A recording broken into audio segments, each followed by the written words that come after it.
First at 10, don't look away. A demand for action in America and a strong message to American lawmakers not to turn their heads on gun safety laws. Their messages on the heels of another deadly weekend. Hundreds showing up in Washington, D.C. and rallies here at home even. Their message echoed by New Jersey Senator Cory Booker.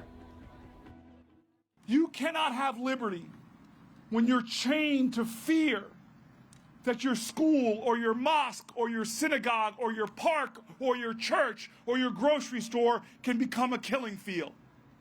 You can't have liberty when you have children in our schools who get the implicit message, hey, we can't protect you, so we're going to teach you how to hide. And that gathering holding weight here in New Jersey. Students, faculty, moms and dads all spreading their messages in Lawrenceville. Our Nick Medanis was at tonight's gathering. Nick? An emotional gathering as well, Kurt. People here were inspired, they said, by the fact that teens were so able to powerfully express themselves, but perhaps painful to understand that much of this is born out of fear, as you'll hear them say.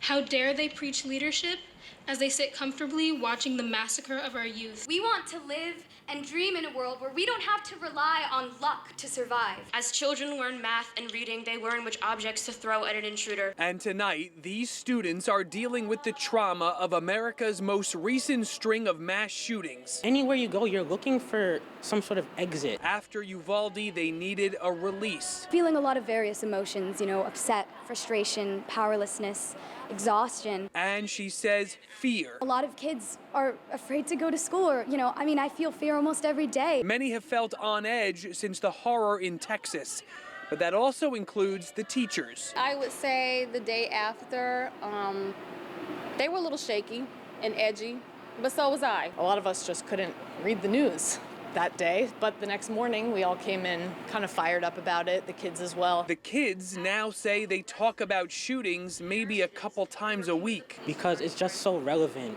to our lives. They know New Jersey has some of the toughest gun laws in the nation. Still, they hope with the primaries tomorrow, guns will remain in focus. Not a lot of adults have grown up in a world where they've had to hide in the corner of a classroom, and these kids all have ever since preschool.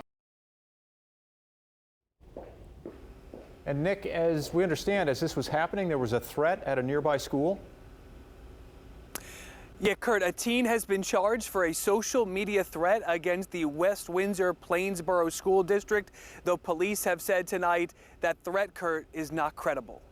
Nick Medanis with that report tonight in Lawrenceville. Thank you.